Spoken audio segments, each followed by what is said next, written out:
Bonjour et bienvenue dans ce nouvel épisode du Zéro RR Podcast, toujours animé par les frères gallois. Bonjour à tous.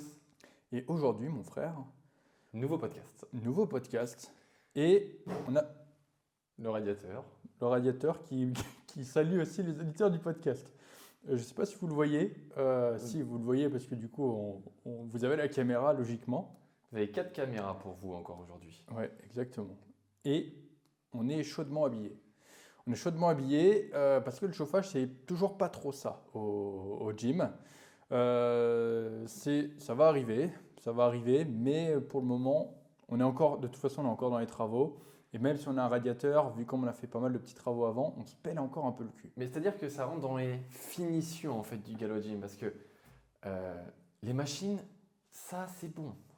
D'accord. Ouais. Maintenant la cuisine, ça c'est bon, mais tout ce qui est déco, tout ce qui est, vas-y que je te mets les petites lampes, c'était le travail du jour. Ouais. Vas-y que je te mets, qu'est-ce qu'on a mis Bah une là, étagère. Regarde. Oh putain, on a quelque chose dans le décor aujourd'hui. On a un pot de whey Isola native à la vanille. Ouais, exactement, je le pique.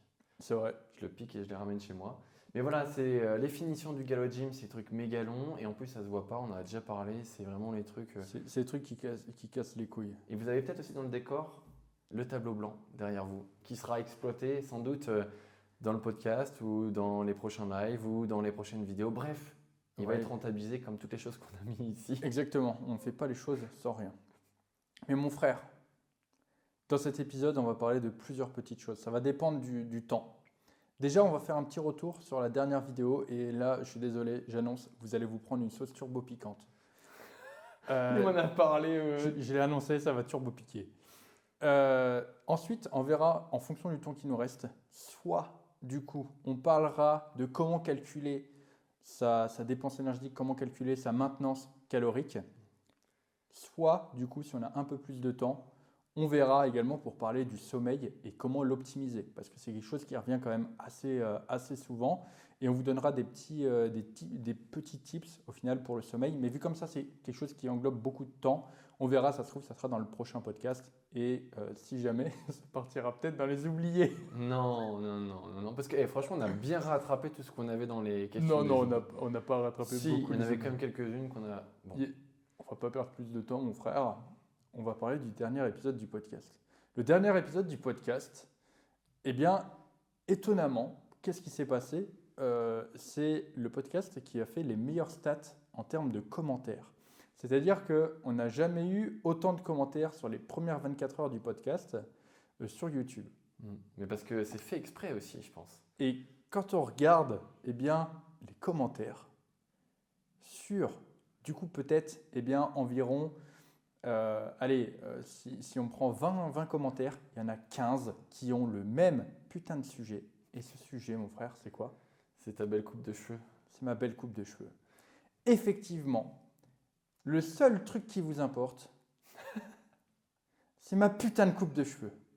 Ou mon niveau laser aussi. Ou le niveau laser. Donc la moralité de tout ça, c'est qu'au final, si on veut que nos podcasts y percent, Rémi, Il faut avoir des coupes de cheveux de merde. Attends, t'es en train de dire que j'ai fait une coupe de cheveux de merde ? Non, c'est pas ça. C'est juste que, en fait, moi je dis que tu l'as fait exprès d'avoir cette coupe de cheveux et que du coup, c'était pour avoir plus de référencement. Non. Mais j'essaie de rattraper le truc. On va mettre les putains de choses au clair. Parce que là, ça va pas du tout. Avec Rémi, on fait des podcasts où on donne un maximum d'informations. C'est trop drôle. Il faut savoir que tous les commentaires qui sont postés sur les 48 premières heures, j'y réponds à chaque fois. Parfois, il y a des débats qui sont très intéressants. Parfois, ça permet d'aller un peu plus loin. Et au final, j'ai envie de dire, vous, les auditeurs, vous avez la chance de pouvoir, entre guillemets, poser vos questions, avoir des réponses, etc. en lien avec le podcast. Et bordel, qu'est-ce que vous en faites ? Vous critiquez ma putain de coupe de cheveux ? Voilà C'est quoi ce bordel ? Voilà dans quel état vous le mettez. Surtout que, mais qu'est-ce que j'en ai à battre de ma putain de coupe de cheveux ? Le truc, c'est vrai, j'avais des putains d'épis. Juste avant, on avait fait des travaux. Mais qu'est-ce que j'en ai à foutre? Tu crois que c'est ça qui va m'arrêter, qui va me dire que je vais pas faire de putain de podcast? Non, mais en plus, attends, à ce moment-là, on n'avait pas de glace. Il faut savoir un truc. J'ai vécu 4 putains de mois dans le gym. Ça fait 4 putains de mois que je suis dans le gym. Et on vient juste de mettre des putains de miroirs. Ça veut dire que j'ai pas vu ma sale gueule pendant 4 mois. Donc tu crois que c'est pas un petit épi de merde que j'ai pas vu? Je l'ai vu au montage. Tu crois quoi? Que j'allais le couper, que j'allais mettre, que j'allais le flouter? Mais non, je m'en bats les couilles. C'est beaucoup plus important que ça pour moi de partager le podcast, de partager de l'information. Mais non, ça parle de ma putain de coupe de cheveux! Pour de vrai, en plus, à la fin du podcast, là, du précédent podcast, tu m'as dit, mais t'as vu ma gueule? T'aurais pas pu me le dire? C'est vrai. Et moi, je fais même pas gaffe parce que quand on a fait l'épisode de reprise, j'avais pas une petite coupe de cheveux, j'avais la tignasse, mon gars. J'avais une coupe de cheveux de ouf. Je me dis, ah, ça va faire dégueulasse à l'écran. Mais en fait, on s'en fout. Mais par contre, toi, ta coupe de cheveux. Mais en vrai, je trouve que pour être un peu plus sérieux, voilà, je le prends à la rigolade, hein, je m'en bats les couilles. Mais il y a quand même, je pense, quelque chose de profond derrière tout ça. Et c'est-à-dire que moi, effectivement, bon, bah voilà, j'étais pas coiffé, ça me pose pas de problème. J'ai quand même publié le podcast. Et honnêtement, ça aurait été le Denis d'il y a 2-3 ans, quand j'ai commencé à faire de la création de contenu. Je pense que après avoir vu ça au montage, j'aurais pas publié le podcast. Ah ouais. J'aurais pas publié le podcast parce que j'avais ce côté perfectionniste. Et au final, ouais, à cause d'un putain d'épi, c'était plus qu'un épi, ok, c'est bon, j'avoue. Mais à cause de ça, en fait, j'aurais perdu déjà plusieurs heures de travail. Et surtout, en fait, j'aurais pas pu partager ma passion, j'aurais pas pu faire ce que je veux. Et au final, ce côté perfectionniste à l'extrême, c'est quelque chose que j'ai su contrôler au fil du temps. Et je pense qu'aujourd'hui, il y a beaucoup de personnes qui, dans de nombreux domaines de la vie, au final, se mettent des barrières, ne se lancent pas, uniquement parce qu'elles attendent d'avoir tous les astres qui s'alignent et que tout soit parfait. Spoiler, ça ne sera jamais parfait. Et il y a beaucoup de personnes qui, ça se trouve, tu vas te reconnaître dans, pas forcément peut-être en muscu, mais dans peut-être d'autres choses que tu vas entreprendre. Eh bien, au final, tu ne le fais pas parce que pour toi, c'est pas parfait. Et j'espère que, tu vois, avec toute cette rigolade que j'ai fait autour de ma coupe de cheveux autour du dernier podcast, tu pourras comprendre que, au final, c'est pas parce que c'est pas parfait que ça peut pas fonctionner. Je veux dire, je pense pas qu'il y ait pas, sérieux, il y a aucune personne, j'en suis sûr de la stat, il y a 100% des personnes qui ont regardé le podcast, il n'y en a pas un qui s'est dit « Putain, cet enculé, il a une coupe de cheveux de merde, je me barre. » Tu vois, il y a personne qui s'est dit ça, il n'y a personne qui a fait ça. Juste, oui, les gens en ont rigolé, mais c'est tout, ça ne va pas plus loin que ça. Et comme je te dis, le Denis d'il y a 3 ans, lui, ça l'aurait complètement bloqué et il n'aurait pas publié. Et ce que je veux dire par là, c'est que toi aussi, peut-être que tu peux être dans la même situation, tu peux avoir ce blocage du perfectionnisme et ça peut te bloquer dans certains de tes projets. Et encore une fois, le but de ce podcast, c'est toujours de tirer des petites moralités et d'en tirer des choses positives. Et du coup, dans cette rigolade qui n'est même pas au final négative, j'essaie de trouver qu'il y a quand même un peu de positif. Moi, ça me fait penser, tu sais, à la personne qui veut se lancer dans un projet et qui attend d'avoir la super caméra ou qui attend d'avoir le super matériel pour se lancer dans la production. Alors, en fait, non, tu n'as pas besoin de ça pour commencer à produire. Donc, la morale derrière tout ça, si on extrapole vraiment le truc et qu'on tire un petit peu sur la morale, c'est que on s'en fout en fait de comment l'image que tu dégages, etc. Si toi, ce que tu as envie de partager et que le contenu est OK et que tu as envie de le montrer, fais-le. N'attends pas d'avoir ce petit artifice en plus, d'avoir ce petit truc superflu qui ne va pas apporter tout de suite de la plus-value.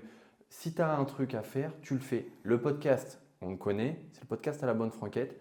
Les tout premiers épisodes, on les a fait en visio, chacun de notre côté. J'avais un bonnet sur la gueule, j'avais une caméra. J'étais malade, j'avais une caméra dégueulasse. Le son était pourri, c'était le son de mon ordinateur. Bref, on s'en foutait parce qu'on s'est dit, on lance la cam et on y va. Et on verra ensuite, on améliorera au fur et à mesure. On a commencé avec notre caméra chacun de notre côté, notre ordinateur, donc voilà, caméra dégueulasse. Et aujourd'hui, on tourne à 4 caméras parce que petit à petit, on a aussi amélioré les choses. Et ça, c'est en fait, dans n'importe quel domaine, n'attends pas d'avoir le setup idéal pour te lancer. Ouais. La petite comparaison qu'on pourrait faire, tu sais, c'est comme quand tu es dans un début de relation avec une meuf. Tu vois, au début, quand tu vas coucher avec elle, eh bien, tu fais toujours en sorte que tu aies les couilles bien rasées. Et ça marche toujours les premières fois, tu vois. Et il y a forcément un moment où, je sais pas, vous allez partir sur un week-end imprévu, etc. Et il va y avoir une petite repousse. Tu vois, ça ne sera pas parfait. Mais est-ce que pour autant il va rien se passer à cause de ça? Non. Et après, ça sera OK, tu l'accepteras beaucoup mieux, tu vois, si tu as un petit truc. Mais c'est sûr que au début, surtout quand tu te lances dans quelque chose, quand c'est le début de quelque chose, tu veux toujours que ça soit parfait. Et au final, ça n'a pas besoin d'être parfait pour que ça fonctionne. Exactement, ouais, c'est exactement ça. Tu n'as pas besoin d'être parfait pour que ça fonctionne. C'est tout à fait ça. C'est une belle morale. Hein. Une très belle morale. On part des cheveux, de la découpe de Ça Denis. reste dans l'univers capillaire. C'est très C'est très pour drôle. ça que la comparaison avec les poils de couille. Et était belle pas mal. analogie encore une fois. Bon, encore une fois, voilà, ça aussi, pour encore tirer sur les choses, c'est que le podcast, on l'a déjà dit à de multiples reprises, on se brief 5 minutes pendant le repas, juste après on tourne le podcast, il n'y a rien de préparé. Ouais. On lance la cam et on y va. Et je crois que c'est aussi ça, alors on ne dit pas qu'il faut faire ça pour absolument tout, mais quand tu as envie de te lancer dans un projet, n'attends pas d'avoir le script parfait, n'attends pas d'avoir la bonne accroche.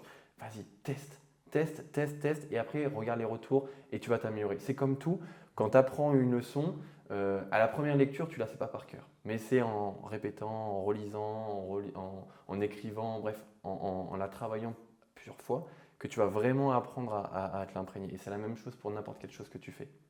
De toute façon, en fait, je pense aussi c'est justement dans la difficulté que naît la passion.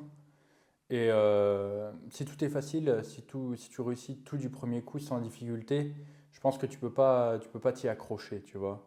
Ce que je dis souvent, c'est que pourquoi aujourd'hui je suis aussi passionné par la musculation, c'est tout simplement en fait parce que j'en ai chié pour en arriver là où je suis aujourd'hui. Et tu regardes, au final, c'est parce que bah, j'étais pas avantagé de base que j'ai dû eh bien, renforcer mes connaissances pour pouvoir réussir à progresser. Et au final, c'est justement parce que eh bien, j'ai dû chercher à améliorer mes connaissances que petit à petit, je suis tombé eh bien, toujours de plus en plus amoureux de cette discipline, de ce sport. Et si ça avait été facile, tu vois, genre, si par exemple en allant à la salle, j'aurais pris, je sais pas, 20 cm de tour de bras en un an, bah, je pense que j'aurais pas du tout ce même amour pour ce sport et j'aurais pas du tout cette même, tu vois, genre, si tu regardes mes vidéos, mes vlogs d'entraînement, tu le vois, quand je m'entraîne, j'ai la hargne, je veux progresser. C'est, j'aime ça, tu vois, c'est ma passion. Quand tu sais que tu peux au final obtenir quelque chose facilement, les choses ont tout de suite beaucoup moins de saveur. Et tu t'y accroches beaucoup moins et surtout tu y accordes beaucoup moins de valeur. Je veux dire, si pour toi c'est facile de prendre 1 cm de tour de bras, ça aura toujours beaucoup moins de valeur que pour quelqu'un pour lequel c'est difficile de prendre 1 cm de tour de bras. Donc, justement, pour en revenir à ce qu'on disait de base, les choses seront toujours difficiles, mais tu te casseras sûrement un peu les dents, mais c'est justement parce que c'est difficile que tu pourras eh bien, tomber encore plus amoureux du processus et aimer encore plus ce que tu cherches à faire. Donc ne te pose pas de barrières, peu importe ce que tu veux faire dans la vie, peu importe le domaine, que ce soit comme nous là, de la création de contenu ou même d'autres choses, notre passion, ça peut être, je sais pas, de la soudure, des trucs comme ça. J'y pense parce que moi c'est ce que je fais à côté, mais voilà, n'aie pas peur de te lancer. On est trop fort quand même pour à chaque fois tirer des morales de situations Il faut toujours. incongrues. Et pour le coup, on arrivera toujours à relativiser, à sortir et à extraire en fait la morale ou le côté un peu positif des choses. Mais en fait, c'est hyper transversal à la musculation. En fait, tout ce qu'on décrit, tout ce qu'on fait, on arrive à le retransposer en musculation. Et ce côté, en fait, bah, c'est pas parfait, t'as pas le physique parfait, mais tu vas travailler pour l'améliorer. Enfin, Hmm. c'est ça. Bref, Non, mais c'est vrai, c'est un sujet passionnant et cette capacité, je pense, que l'on a à transformer le négatif en positif, c'est toujours quelque chose qui est... En fait, la vie m'a appris que tu pouvais toujours transformer quelque chose de négatif en quelque chose de positif. Ouais. Et les choses négatives passent beaucoup mieux comme ça. Et c'est vrai, tu peux te faire enculer une fois. Je sais pas si ça, je sais pas, en fait, je sais pas si je peux continuer avec cette analogie. Non, mais c'est que tu arrives toujours à tirer des conclusions, peu importe la situation. Voilà, c'est ça. À partir du moment où tu n'es pas trop con et que tu arrives à comprendre le problème et que tu arrives à la fois d'après à ne pas retomber dans ce problème-là, c'est que tu as réussi à tirer des conclusions positives. Ouais, non, alors je me suis arrêté parce que j'ai reçu les... YouTube, il a commencé à tilter un peu sur mes vidéos et surtout dans mes vlogs. Je suis obligé de flouter un peu, enfin biper les insultes. Donc maintenant, putain, j'espère que d'ailleurs le début du podcast ne va pas être sans... Oh, on s'en fout, c'est pas grave. Bon, très bien, on va changer de sujet, mon frère. Bon, mon T'es frère, en forme, hein, putain. de quoi tu veux parler maintenant? Eh ben, on peut parler du calcul de la dépense et de nos apports, nos besoins journaliers. On peut parler de tout ça. Ouais, ouais. En tout cas, pour le sommeil, le deuxième thème, c'est un sujet qu'on va vraiment aborder. Je ne pense pas qu'on passe aux oubliettes celui-ci parce que c'est un sujet qui est vraiment d'actualité pour le coup, pour nous deux. Hein. Alors depuis qu'on a commencé le gym, parce que vous en doutez, les journées sont très longues et la récupération, le sommeil, notre hygiène autour de tout ça, elle est vraiment optimisée. Pour le coup, on a plein de tips à vous donner, enfin plein de tips, des choses qu'on applique et peut-être que vous allez pouvoir en tirer aussi des choses pour vous, mais on en reparlera plus tard. Du coup, si on n'en parle pas dans cet épisode, bah, si tu veux pas rater le prochain, Pense à t'abonner. abonne-toi. Et on a encore oublié le référencement au début de podcast. On a dit, c'est les premières minutes d'écoute, il faut que les gens puissent... C'est vrai. C'est vrai. Si vous aimez le podcast, vraiment si vous aimez le podcast et que vous voulez faire vivre le podcast, n'hésitez pas à juste mettre un petit like sur le podcast, mettre 5 étoiles sur le podcast en fonction de la plateforme d'écoute sur laquelle vous l'écoutez. Et N'hésitez pas à dire aussi que Denis a une belle coupe de cheveux aujourd'hui, qu'il a pris soin je de se coiffer. me suis même pas coiffé, j'ai même pas regardé. Honnêtement. Et ben voilà, t'es con parce que ça veut dire que t'as pas tiré les conclusions du truc. Non, en fait, ça prouve Mais que non. j'en ai complètement rien à foutre. Bah, c'est vrai. Enfin, je veux dire, non, mais c'est pas. Mais oui, c'est un truc qui est... C'est futile, je veux dire, c'est pas... C'est ça. En fait, c'est très simple. Si je devais faire à chaque fois attention à comment, du coup, je vais m'habiller, comment je suis coiffé, la gueule que j'ai, à chaque fois que, du coup, je vais faire une vidéo ou un podcast, le truc, c'est qu'il n'y aurait pas de podcast. Parce que là, avant, on était à fond dans les travaux. Il y avait un gars qui était là pour, du coup, pareil, le gym, des devis, machin, etc. Après, du coup, on a pas mal de boulot et en fait, si juste je prends le temps nécessaire pour me coiffer, pour bien m'habiller, pour machin, etc., bah, en fait, vous pouvez avoir un podcast, mais c'est un podcast de 10 minutes, tu vois. Et c'est pas ça que moi j'ai envie. Pourtant, tu vois, à côté de ça, je suis le mec qui va mettre du déo 4 fois dans la journée dès que je vais avoir l'occasion. Ouais, je vais mettre toutes mes crèmes du visage le matin et le soir, machin et tout. Mais par contre, quand il faut faire le taf, il faut faire le taf, tu vois. En fait, c'est que quand la journée commence, on cherche à la rendre la plus productive possible. Ouais, c'est ça. Genre, Donc voilà, tout doit s'enchaîner, tout doit être La pas liste- rapide, bien fait bien entendu, mais tout doit être bien enchaîné. la liste des choses à faire, elle est aussi longue que ma bite. Je peux te dire que, bah voilà, Petite, non? ça va encore. Non, faut que j'arrête, putain, faut que je Les me calme. analogies au sexe, là, aujourd'hui, c'est pas mal. Ouais, mais alors, tu utilises un truc très drôle. J'ai fait quelques vidéos comme ça sur les réseaux où en fait c'est très simple. Si je fais une allusion au cul et que je parle de muscu, c'est banger. Ça fait 200-300 000 vues. Donc, effectivement, c'est vrai que j'ai remarqué que ça marchait pas mal. Et si tu regardes depuis ça, parce que j'ai fait une vidéo sur, je sais pas si tu l'as vu, Non, je me dis- sur la force développé couché et la taille du pénis. Ah si, si. Autant te dire que forcément ça a marché. Et du coup, depuis, si tu regardes mes vidéos, c'est vrai qu'elles sont un peu plus crues dans le langage et il y a un peu plus de références à ça. C'est triste, en fait, on doit ça. L'algo transforme mes paroles, mais en même temps, ça me permet. C'est comme ça que je suis dans la vraie vie aussi, tu vois. Genre, c'est pas comme si je me forçais. C'est-à-dire qu'avant, je me bridais et que maintenant, je me bride un peu moins. Oui, mais c'est ça aussi. podcast de l'authenticité et si tu peux l'être autant dans tes shorts ou dans tes réels, enfin, c'est normal aussi, c'est là où tu te sens le mieux, donc tu vas pas faire semblant avoir une autre personnalité quand tu es en vidéo, non. Ça, c'est le gros de deux, ça. Bon, Rémi, les gens vont se plaindre que l'intro est trop longue là. On avait dit qu'on faisait Des efforts, putain. Au bout du 3e podcast de reprise, on n'arrive pas à tenir le deal, quoi. Ouais, c'est vrai. Mais ça, c'est de ta faute. Bon, on va parler de la maintenance calorique. Mon frère, peut-être définir un peu ce qu'est la maintenance calorique et donner du contexte autour de ça pour comprendre en fait l'intérêt peut-être de connaître cette maintenance calorique. La maintenance calorique, c'est vraiment pour déterminer ce que vous allez pouvoir mettre dans votre assiette au fil de vos repas de votre journée. C'est un calcul mathématique que vous pouvez retrouver sur n'importe quel calculateur sur Internet qui va prendre en compte votre métabolisme de base et après votre coefficient d'activité. Alors, c'est pas ça que je voulais dire. Genre, quel est l'intérêt de connaître sa maintenance énergétique? En fait, la maintenance calorique, si tu veux, ça va être le nombre de calories que tu vas pouvoir ingérer et en ingérant ce nombre de calories, ton poids va rester stable. Ah oui, voilà. Oui. Et en fait, si tu manges plus que ta maintenance calorique, eh bien, ce qui va se passer, c'est que tu vas être dans une situation qu'on va appeler le surplus calorique. Et donc, en général, tu vas prendre du poids. Et c'est pas en général, c'est tu vas prendre du poids. Et si au contraire, tu manges en dessous de cette maintenance calorique, eh bien, tu vas être dit en situation de déficit calorique et donc tu vas perdre du poids. Effectivement, le maintien, ça porte bien son nom. Le maintien, ça veut dire que tu maintiens quelque chose. Donc ici, on parle du maintien des calories. Donc c'est pour ne pas prendre ou ne pas perdre de poids.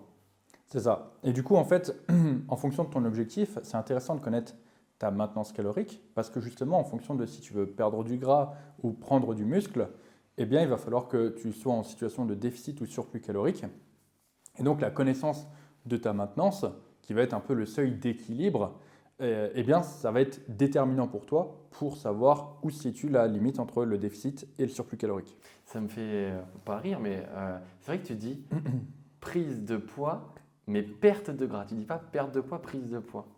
Je dis prise de muscle et perte de gras. Ouais, mais c'est bien parce que du coup, c'est vraiment vers ça, enfin vers quoi on tend, mais perte de poids, prise de poids.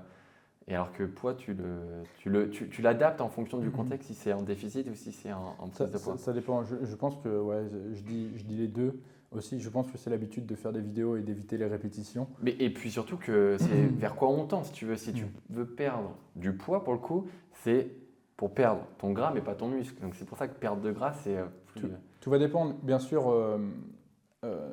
On part du principe que si tu écoutes ce podcast, on sait que tu t'entraînes, tu vas à la salle, tu fais de la muscu.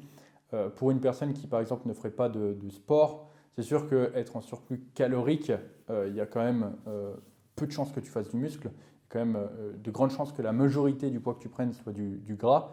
Et de la même façon, si tu ne fais pas de sport, eh bien, à moins… Alors, tu vas forcément garder un peu ta masse musculaire, mais pas autant que du coup si tu faisais du sport. Bien sûr, ça part aussi du principe que tu gères la nutrition, mais voilà, il y a quand même des choses qu'il faut bien comprendre et du coup, forcément, ce qu'on va dire va être adapté aux personnes qui s'entraînent. Oui, bien sûr, c'est le principe du podcast aussi de parler au go muscu. Donc c'est vrai que le maintien calorique, calculer ça, c'est vous assurer aussi un point de départ, parce que forcément le maintien calorique, on y viendra après, c'est quelque chose qui va évoluer dans le temps en fonction de votre objectif, en fonction aussi de votre activité à côté aussi. Enfin bref, c'est quelque chose qui va être à moduler dans le temps. Mais le maintien calorique, on va dire que c'est le point de départ sur l'évolution dans un sens ou dans un autre de vos besoins journaliers. Et du coup, donc, pour enchaîner un peu et continuer, en gros, ta dépense énergétique, tu vas pouvoir la calculer de plusieurs façons, mais surtout, en fait, cette dépense énergétique, elle va regrouper plusieurs groupes. C'est-à-dire que dans ta dépense énergétique totale, tu vas retrouver du coup les calories qui vont être dépensées par ton métabolisme de base, les calories qui vont être dépensées du coup par ton activité physique volontaire, les calories qui vont être dépensées par ton activité physique involontaire. Et également, il y a une dernière catégorie qui va être ce qu'on va appeler l'effet thermique des aliments. Et on va peut-être détailler chacune de ces catégories pour que tu puisses bien comprendre. Et après, on te donnera des méthodes pour calculer, on va dire, cette dépense. Ouais, mais même j'ai envie de dire, est-ce qu'on ne commencerait pas par essayer de trouver déjà la méthode? Parce que des calculateurs clés en main, vous en avez, comme je disais, partout en ligne. Il y a la formule de Harris et Benedict. Ouais, tu en as plein. Voilà, tu en as plein, mais celle-ci est la plus connue. Et voilà, vous tapez calculateur de vos besoins journaliers. Sur Internet, vous allez tomber sur des trucs plutôt précis. Alors, comme Denis l'a dit, ça va englober plusieurs choses, votre métabolisme, et puis après d'autres critères que j'ai dit tout à l'heure par rapport au coefficient d'activité, volontaire, involontaire, ça Denis après va la décliner. Mais en fait, à partir de ça, là, vous allez pouvoir du coup établir votre besoin journalier et après définir si vous voulez dans un sens ou dans l'autre. Si votre objectif c'est la perte de gras, poids, ben vous allez du coup être en dessous de ce seuil-là ou au-dessus. Et ça en fait, ça va être encore une fois à vous de le faire moduler si vous voulez avoir une grosse perte de poids ou une grosse prise de poids. Ça voilà, après vous pouvez augmenter avec vos calories. Ouais. Alors, il y a juste quelque chose aussi pour éviter les confusions. C'est vrai que c'est important, je pense, d'éclaircir le vocabulaire. Tout à l'heure, j'ai dit dépense énergétique totale. Ta dépense énergétique totale revient en fait à ta maintenance calorique. Parce qu'en fait, ta maintenance calorique, ça va être la somme de toutes tes dépenses énergétiques. Et du coup, en fait, si tu dépenses plus que ça ou si tu apportes moins que ça, en fait, c'est juste une histoire de balance. D'un côté, tu as les apports. De l'autre, tu as la dépense. Et en fait, si tu apportes plus que tu ne dépenses, eh bien, tu vas être en surplus calorique. Si du coup, eh bien, tu dépenses plus que tu n'apportes, tu vas être en déficit calorique. Donc, c'est juste pour clarifier le vocabulaire. Ouais, mais encore une fois, qu'on n'ait pas utilisé le tableau là. Si les deux du coup sont équivalents, si du coup, eh bien, ta dépense énergétique est équivalente à tes apports, eh bien, tu es en situation de maintenance calorique. C'est vraiment pour clarifier parce que c'est vrai que il y a différents niveaux de personnes qui écoutent le podcast. Et le but, c'est que tout le monde comprenne. Mais c'est surtout que, tu l'as dit, en fait, cet instant-là où tu arrives à trouver ce point d'équilibre, c'est un instant. C'est-à-dire que c'est une photo à un moment précis de ta vie. Et ça ne veut pas dire que ça va être ça durant toute ta vie. Surtout, en fait, on va prendre on va éclaircir un mythe. Ta dépense énergétique totale, c'est impossible qu'elle soit identique chaque jour. Ouais, voilà, je suis désolé de te le dire. Donc, si on te dit tu dois manger 2500 kcal, ok, c'est bien, mais du coup, en étant à 2500 kcal, en fonction de comment va se passer tes journées, ça se trouve, il y a des jours où tu seras en surplus, ça se trouve, il y a des jours où tu seras en maintenance, ça se trouve, il y a des jours où tu seras en déficit. Mais est-ce que pour autant, il faut aller tous les jours sur son calculateur préféré et calculer ses calories? Non. C'est pour ça que justement, on en revient au tracking des données, de l'environnement, etc.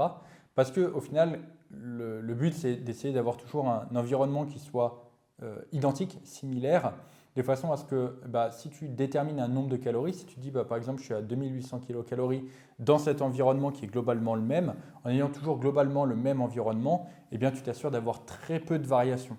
La personne qui ne traque rien, au final, elle n'est pas capable de savoir si son environnement est toujours identique. Et du coup, eh bien, si elle se dit « Ok, moi je suis à 2800 kcal », ça se trouve, il y a des jours où ça sera très bien et ça se trouve, il y a des jours où ça ne sera pas bien parce que, eh bien, justement, elle ne traite pas ses données et parce que son environnement n'est pas contrôlé. Et puis, alors là, je vais aller encore plus loin. C'est-à-dire qu'une fois que tu as déterminé ton total calorique pour faire ton maintien et que tu as décidé ensuite de faire un surplus ou un déficit, est-ce que pour autant, il faut toujours se focaliser sur le nombre de calories à atteindre? Pas forcément. Pourquoi? Parce que si, comme Denis l'a dit, tu as un environnement qui est stable et où du coup tu vas avoir la même dépense, que tu vas manger les mêmes aliments et que tu vas quantifier les mêmes aliments, eh bien en fait, tu n'auras plus besoin de te référer forcément aux calories à 100%. Tu pourras te dire, ok, là sur mes repas types que j'ai en semaine, si j'ai l'habitude de manger 100 grammes de riz, je dis n'importe quoi, tous les jours, eh bien, tu n'auras plus besoin de te dire, ok, ça représente tant de calories. Tu auras juste besoin de te dire, si je veux perdre ou prendre du poids, j'aurai juste besoin de faire varier mes quantités. Tu vois ce que je veux dire? Dans ce côté où tu as besoin d'avoir l'idée globale de tes calories, de ce que ça représente. Après, pour autant, être toujours à la recherche, au tracking exact de tes calories, Pas forcément. Ça dépend, encore une fois, ça va vraiment dépendre des profils. Ça dépend de l'individu, bien entendu. Si tu veux toujours maximiser et avoir le meilleur résultat possible, traque tout. Si effectivement tu as besoin d'un peu plus de flexibilité pour maximiser ton adhérence, à ce moment-là, oui. Mais quand même, dans une grande majorité des cas, je te conseillerais toujours de traquer tout ce que tu peux traquer. C'est ça, au travers des suivis qu'on accompagne, tu as des personnes qui vont être en mesure de traquer leurs calories, d'autres non, d'autres qui vont vouloir s'en détacher au fur et à mesure parce que voilà, prendre la petite balance de cuisine tous les jours, c'est quelque chose qui les fait chier, et d'autres au contraire qui ont besoin d'avoir ce côté très minutieux, d'avoir la diète toute bien tracée avec la représentation des calories et des macronutriments.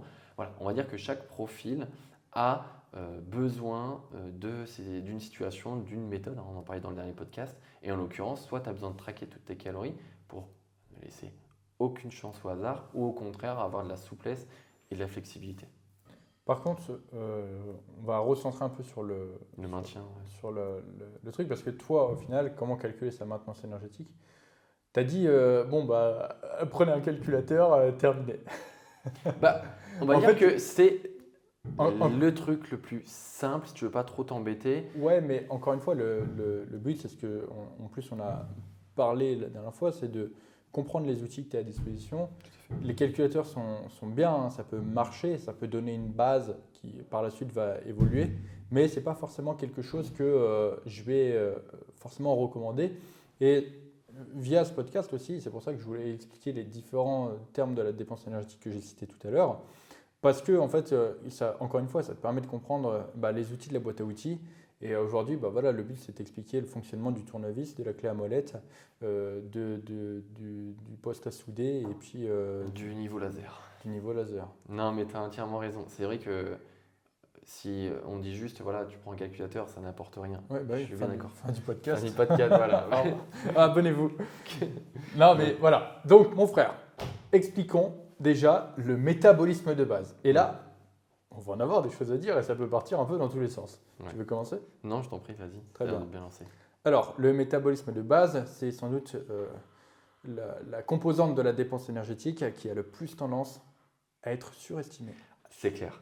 C'est-à-dire qu'on accuse à tort et à travers son métabolisme de base en disant oui, moi je prends du poids parce que j'ai un métabolisme de base comme ça, ou moi je perds du poids parce que j'ai un métabolisme de base qui pulse sa mère, quoi. C'est ça. Alors effectivement, il existe des variations dans ce fameux métabolisme de base, mais ces variations ne sont pas si énormes que ça. Et au final, ce qui va faire les différences entre les individus, ça va plus se jouer sur les composantes de la dépense énergétique. Oui. C'est le gros morceau. C'est ça. Et en fait, pour bien que tu comprennes, si tu vois quelqu'un qui te dit putain, j'arrive pas à perdre de poids, juste tu lui demandes son téléphone, tu lui demandes son compteur de steps et tu regardes sa moyenne annuelle. Et là, tu vas comprendre. Tu vas comprendre pourquoi il n'arrive pas à perdre de poids.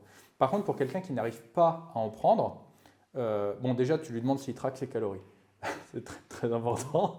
Et tu lui demandes aussi de montrer son téléphone pour voir ses steps. Voilà, tu lui demandes aussi de checker ses steps, mais souvent, en général, chez ces personnes-là, c'est un peu plus différent parce que la différence va se faire plutôt dans la dépense énergétique involontaire. On en reparlera tout à l'heure, mais c'est souvent des personnes qui vont avoir tendance à être stressées, en fait, à faire des micro-mouvements. Avec le pied surtout. Je ne sais pas si tu vois, je tape sur la table. Des mouvements très nerveux, c'est des personnes qui vont avoir tendance à être assez vives. Stressées. Et effectivement, du coup, c'est plus comme ça qu'elles vont dépenser leur énergie. Et franchement, c'est pas à sous-estimer, mine de rien, parce que tu peux vite avoir une bonne dépense en étant très nerveux, très stressé. Ça peut aller très très vite. C'est le teaser là, c'est pour garder en accroche le temps qu'on explique le métabolisme. Là, je donne encore un petit peu plus envie d'écouter. Mais il ne faut pas en donner trop, tu vois. Pardon, je ne suis pas un professionnel. Bon. Le métabolisme de base. Le métabolisme de base, du coup, globalement, en fait, c'est l'énergie dont va avoir besoin ton corps au repos pour faire fonctionner tous tes organes. En gros, c'est l'énergie que va dépenser ton cœur, par exemple, pour faire tout simplement pulser le sang. C'est l'énergie que tu vas dépenser pour respirer et pour que tes organes fonctionnent, ton système digestif de manière générale, etc. C'est aussi l'énergie que tu vas avoir besoin pour assurer tout ce qui va être libido, fonction de reproduction, etc. J'ai dit qu'il fallait parler de cul, ça augmente les vues. Mais pourquoi je dis ça? Parce qu'effectivement, en fonction de ton nombre de calories, ton métabolisme de base peut plus ou moins s'adapter et donc varier.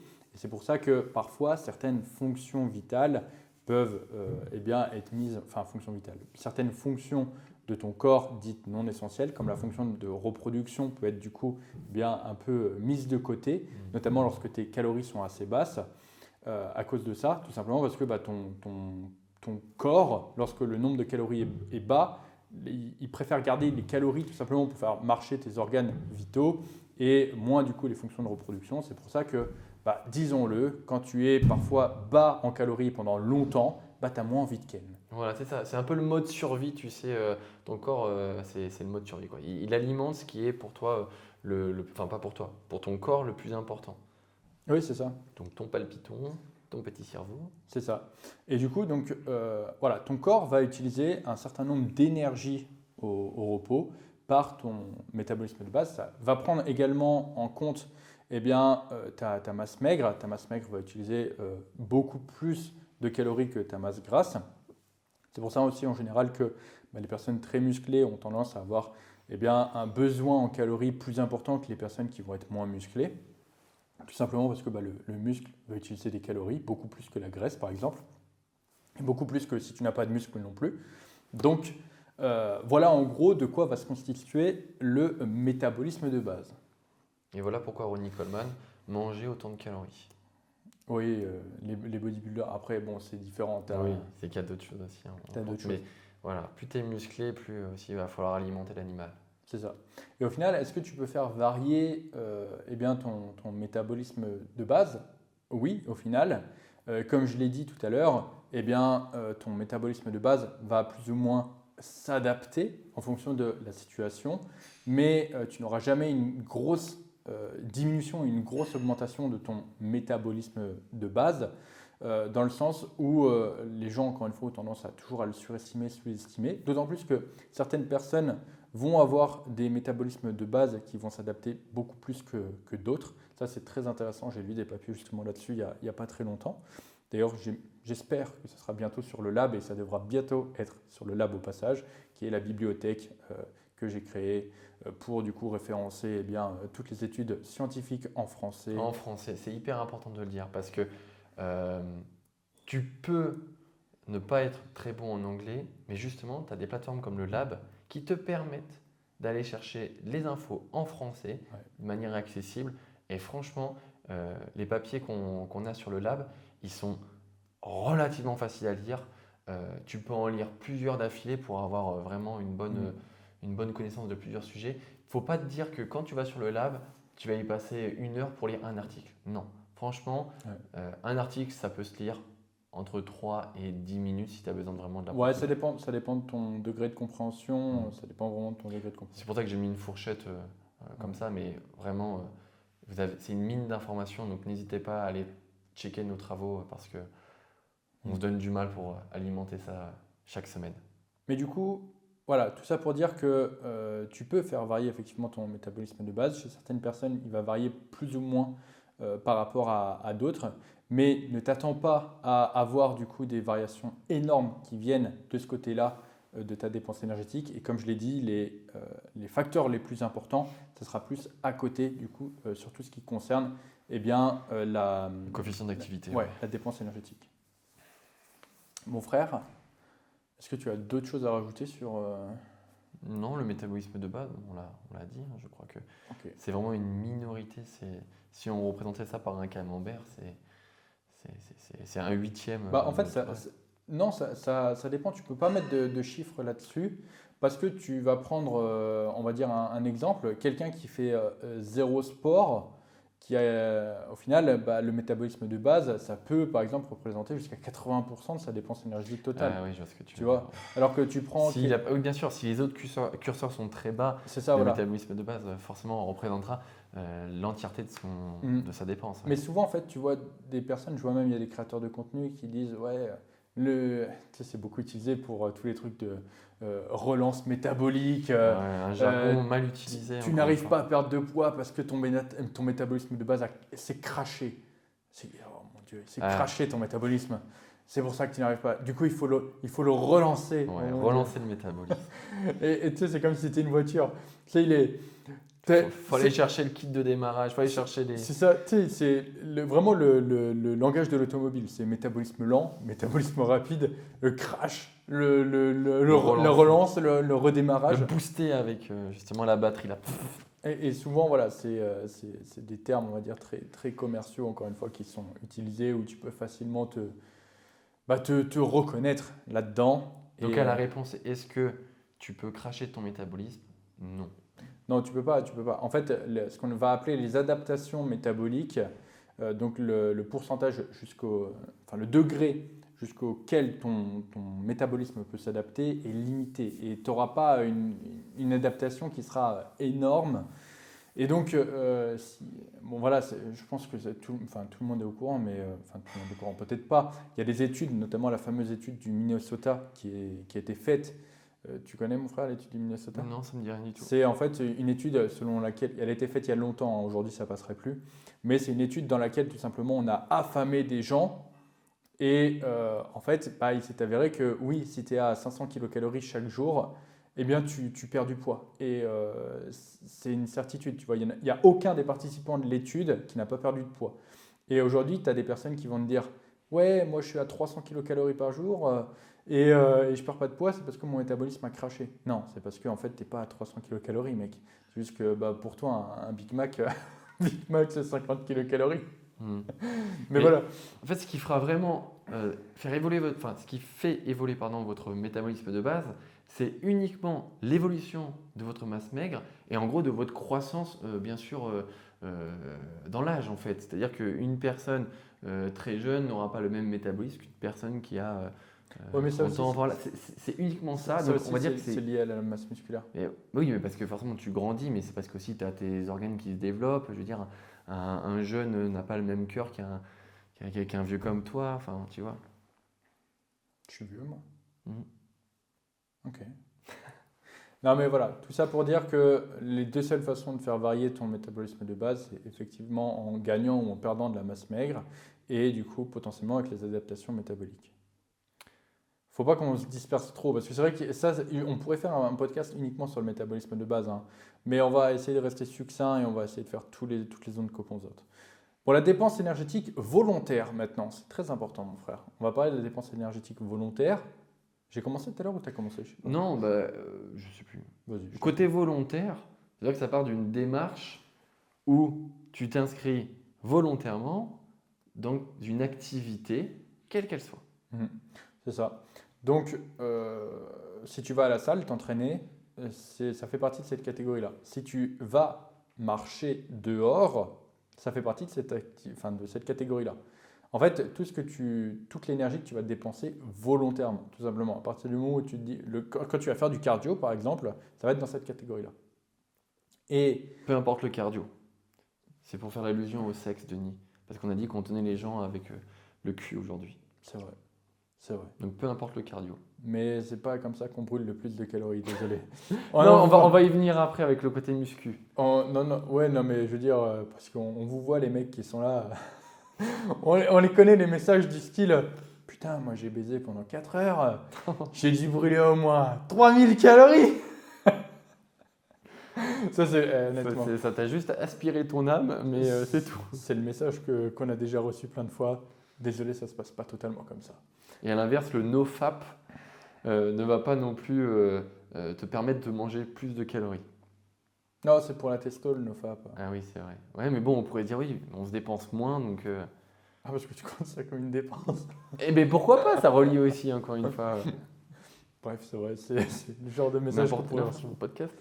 C'est parti en couille. Mais revenons sur la dépense énergétique volontaire. Donc effectivement, cette dépense énergétique volontaire, tu vas vraiment pouvoir la faire varier en fait du tout au rien. Hein. On prend par exemple une personne qui va aller courir pendant 3 heures. C'est vrai que la dépense énergétique va être relativement importante comparée à la personne qui ne va rien faire du tout. Donc c'est sûr que si on reprend l'exemple de tout à l'heure, en termes de pourcentage, tu vois, si tu cours pendant 3 heures, c'est sûr que ce jour-là, ton métabolisme de base, il va représenter une part de ta dépense énergétique totale qui sera beaucoup moins importante. Ouais, exactement, tout à l'heure je parlais du camembert, là effectivement on comprend mieux l'idée que c'est pas un camembert mais plutôt des curseurs qui vont être modulés en fonction de ta journée, de ce que tu vas faire dans ta journée. C'est sûr que si tu cours le matin, après tu fais tes courses, après l'après-midi tu vas à la salle de sport, après tu fais ta vaisselle, après tu fais… voilà. Non, tu mélanges avec la dépense involontaire. Involontaire, pour moi, on y viendra après, hein. Pour moi la dépense involontaire c'est toutes les petites choses du quotidien que tu vas faire sans t'en rendre compte, tu vois. Pour moi, la dépense volontaire, c'est, je sais pas, je fais ma vaisselle, effectivement, ça part d'une dépense volontaire qui est difficile à quantifier, on est d'accord. Mais par contre, que tu fais, même la personne qui est sur son canapé, qui change la manette là, pour changer de chaîne, c'est une dépense volontaire pour moi. Dépense involontaire, c'est vraiment tous les tics nerveux que tu ne peux pas t'empêcher de faire. Bon, on va pas avoir la même définition. Tu vois, ça va être relativement intéressant, mais en même temps, c'est là aussi où ça montre la complexité des choses et peut-être qu'on arrivera à en tirer une conclusion où il ne faut pas forcément se prendre la tête avec chaque dépense. Pour en revenir du coup donc, sur la dépense énergétique volontaire, encore une fois, beaucoup de personnes vont avoir tendance à la surestimer. L'exemple le plus flagrant, c'est les séances de muscu. Une séance de muscu, je suis désolé de te le dire, vraiment, hein, je suis désolé, ça brûle pas tant de calories que ça. C'est comme ça. C'est-à-dire que le temps où tu es vraiment actif à la salle de sport, c'est si tu faisais la somme de tous tes sets de travail, ça représenterait quoi, un tiers du temps que tu as passé à la salle. Ah, c'est même pas ça, mais déjà, il y a tu sais, il y a des mecs qui vont venir et qui vont dire oui, mais ma montre, elle m'a dit que j'ai brûlé. Oui. J'ai brûlé 500 kilocalories. Non, ta montre, elle est fausse. Désolé de te le dire. Encore une fois, il y a des articles sur le lab pour ça. Oui. Et, on avait parlé de la montre connectée, la charge HR, bref. Et du coup, comme le disait Rémi, la plupart du temps que tu vas passer à la salle, c'est pas du temps où tu vas dépenser beaucoup de calories. Pourquoi? Parce que si tu veux avoir une dépense énergétique importante, il va falloir fournir un effort intense. Et surtout continu. Et surtout continu. C'est pour ça qu'on sépare, on va dire, la dépense énergétique du coup liée à l'activité physique dans 2 catégories, ce qu'on va appeler l'entraînement de résistance et l'entraînement d'endurance. Donc effectivement, l'entraînement, tout ce qui va être en endurance, ça va être un effort qui en général va être continu, et l'entraînement en résistance va être du coup des efforts intenses mais assez courts. Mais encore une fois, comme je disais tout à l'heure, au final, ça va représenter qu'une toute petite partie de ton entraînement, ces efforts intenses, parce que si tu fais, on va dire, 4 séries par mouvement sur 5 exercices, déjà, est-ce que tes 4 séries sont réellement intenses? Ça, c'est vrai, parce que bon, si tu as 5 RIR par mouvement, est-ce qu'on peut qualifier ça de vraiment intense? C'est un peu comme tes entraînements en ce moment. Mes entraînements sont très bien. Tu progresses, toi? Je suis pas sûr. Ouais, moi, je progresse. Ouais. Bon, allez, avance parce que… Et du coup, je ne sais plus ce que je voulais dire. Et du coup, oui, donc ça représente au final qu'une minorité de ton entraînement. La plupart de ton temps, au final, à la salle, tu vas le passer soit en temps de repos, soit du coup, au final, à charger, décharger tes machines. Et ça va te dépenser que très, très, très, très peu d'énergie. Donc, ne compte pas sur la musculation comme source principale de dépenses énergétiques. C'est pour ça qu'il y a beaucoup de personnes, surtout chez les skinny fat, on leur dit si tu es skinny fat, c'est sans doute que malheureusement ton activité physique, c'est pas trop ça. Ouais, mais je m'entraîne 5 fois par semaine. Ouais, tu regardes déjà la gueule de l'entraînement, tu vois que le mec il force pas trop, et en plus, comme je l'ai dit, il passe. En fait, c'est juste ça, sa dépense énergétique. Genre, il va faire 20 séries pas réellement intenses. Il va rentrer chez lui, il va faire 1000 steps en moyenne mensuelle, et après il va jouer à Fortnite. Et pour lui, voilà, il a une grande activité physique. C'est ça, c'est exactement ça. C'est mieux que rien, mais si vous espérez perdre du poids avec la musculation et que votre objectif c'est de perdre du poids, c'est pas exactement comme ça que vous devez vous prendre. C'est mieux que rien parce que vous allez construire du muscle, ça, il n'y a pas de problème. Par contre, c'est pas ça qui va vous faire perdre du poids principalement. Et c'est là aussi où c'est hyper important de dissocier, comme l'a dit Denis, entraînement résistance, entraînement dit d'endurance, où vous allez avoir une dépense continue. Et c'est là, teasing, où vous allez perdre le plus de poids. En fait, il faut.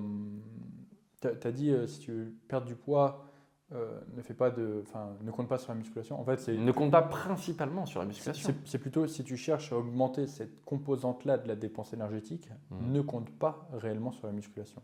Voilà. Ne compte pas que sur la musculation. Et c'est pour ça que du coup, il y a dans cette dépense énergétique volontaire, il y a d'autres efforts, donc ce qu'on va appeler du coup l'entraînement en endurance, qui va être beaucoup plus intéressant.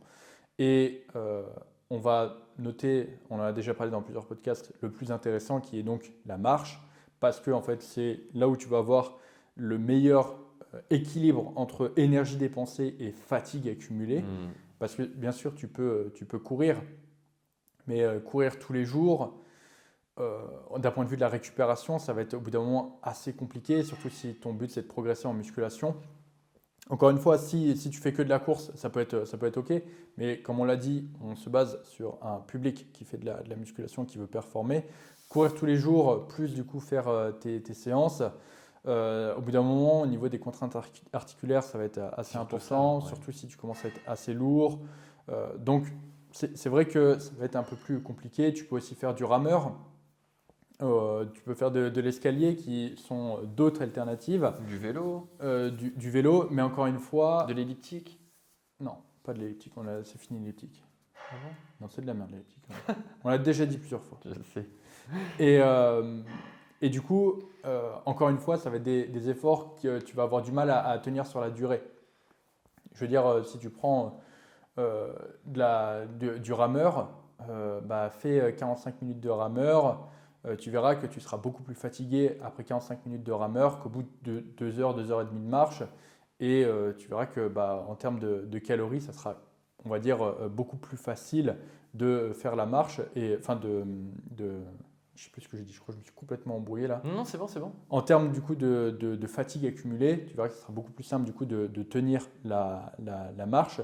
Et surtout, c'est quelque chose que tu vas pouvoir faire tous les jours, marcher, sans que ça te pose de problème. Parce qu'avec le rameur, tu vas avoir les contraintes aussi de la fatigue que ça va accumuler sur tes cuisses, la fatigue que ça va accumuler sur ton dos. Et du coup, ça va te bloquer aussi au niveau de la récupération sur ces zones-là. C'est ça, c'est avant tout en fait le choix de l'outil. Ça va vraiment être décisif par rapport à l'adhérence que vous allez pouvoir y mettre. Vous pouvez faire la marche, vous pouvez faire du rameur, vous pouvez faire un peu les deux. L'idée, c'est aussi de vous diriger vers l'instrument qui vous plaira le plus. Alors, on l'a dit ironiquement, vous pouvez faire l'elliptique. C'est pas forcément le meilleur truc, on l'a déjà dit dans le podcast, parce que vous avez l'inertie du mouvement qui ne va pas créer forcément une grosse dépense.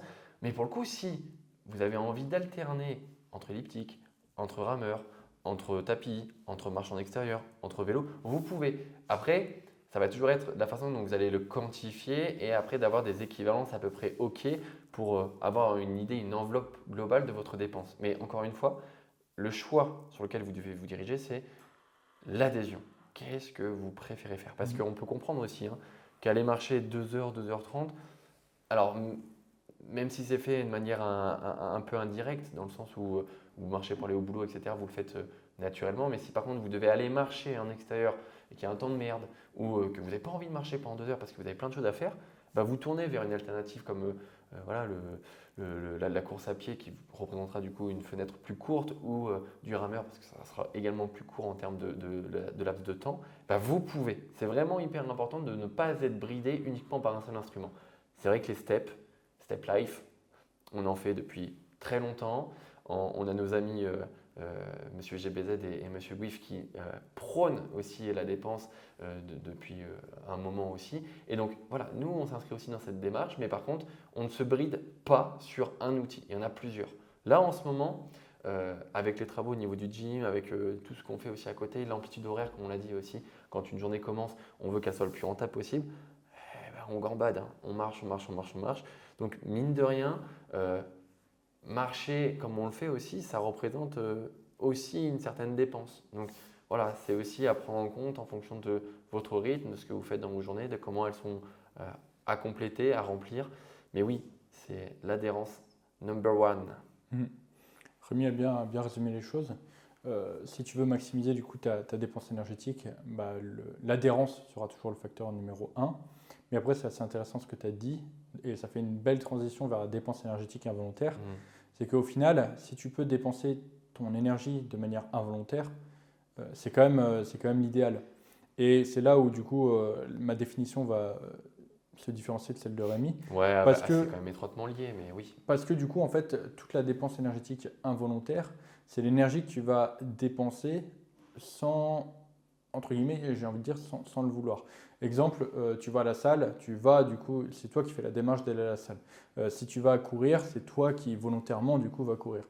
Euh, Rémi parlait tout à l'heure de la vaisselle. Forcément, quand tu vas faire ta vaisselle, les mouvements que tu vas faire, tu vas dépenser de l'énergie. Chaque mouvement que tu fais dépense de l'énergie. Ça, c'est une dépense énergétique involontaire. Mais volontaire, parce que sinon, tu peux te prendre une grosse claque dans ta gueule par ta daronne si tu n'as pas vidé le lave-vaisselle. Oui, c'est vrai. Donc, Mais du coup, quand du coup, tu vas avoir la possibilité de dépenser de l'énergie de manière involontaire, par exemple, là, ça fait un petit moment que je n'ai pas été sur la ferme, mais quand, par exemple, je suis sur la ferme, eh bien, quand il faut courir derrière les veaux, quand il faut attraper les vaches, etc., quand tu te fais courser par une vache. quand tu te fais courser par les vaches, c'est arrivé plein de fois, quand tu te fais charger, bref, quand tu cours pour ta vie, Tu te rappelles de Sken? Je ne sais pas pourquoi je dis ça. Pourquoi tu... Bon, faut expliquer maintenant. Je ne sais pas pourquoi je parle de ça. Bon. En fait, pour expliquer la situation, quand on était plus jeune... Laisse-moi raconter l'histoire de ma jeune génisse. En fait, quand on était plus jeune avec Rémi, bien sûr, on a grandi sur une ferme. Donc, on avait nos vaches préférées. Préférées, voilà. Et donc, elles avaient toutes leurs petits noms. Et moi, j'en avais une. Son numéro, c'était la 0973. Et moi, j'avais la 0964. Ouais, qui s'appelait Buds. Et moi, elle s'appelait Sken. Ne demandez pas les noms. On était gamins. Et en fait, vous savez, quand j'étais gosse, j'avais cette pensée magique j'étais Marcelino Padevino. Tu vois, genre... Marcelino Padevino. Je ne sais pas si vous l'avez. Mettez le générique. Comme ça, après, vous allez dire « Ah putain, les enfoirés, ils nous ont foutu le générique dans la tête. »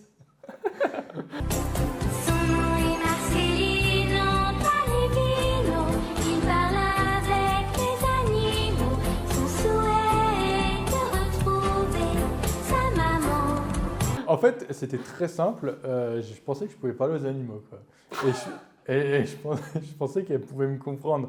Donc je lui disais, tiens, viens me voir et tout. Et elle venait me voir, mais parce qu'elle pensait que j'allais lui donner à bouffer. À chaque fois qu'elle me voyait, je lui donnais à manger et j'essayais de la caresser. Denis disait, elle comprend quand je lui parle. Oui, c'est vrai, je le reconnais. Et c'est vrai qu'il y avait eu quelques petits coups du destin où je lui avais dit un jour, genre, va chercher Buds. Et elle était partie et elle était revenue avec Buds.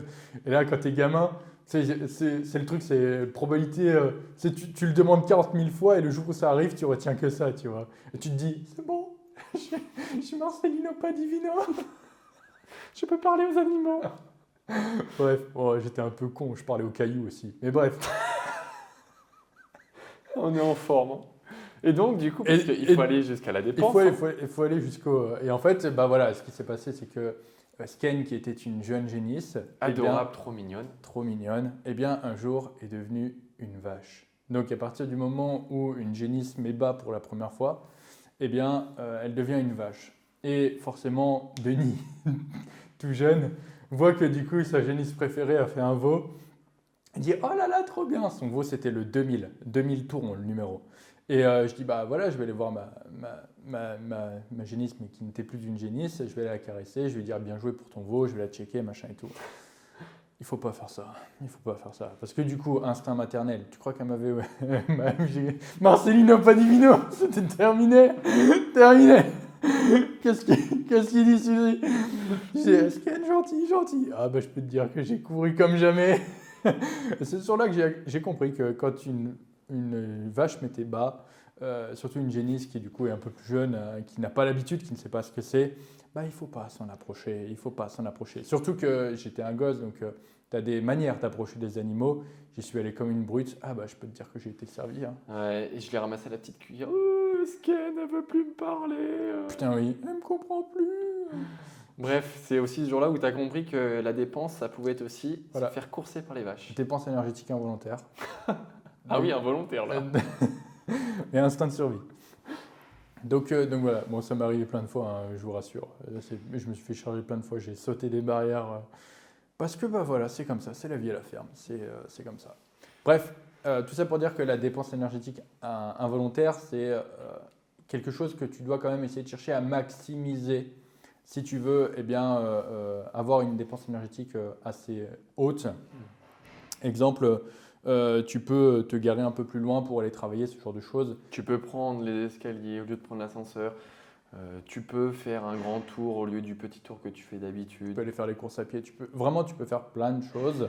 Parce que plus tu pourras les faire de manière involontaire et mieux ça sera. On va prendre l'exemple du coup par exemple de quelqu'un qui travaille dans le BTP, un maçon.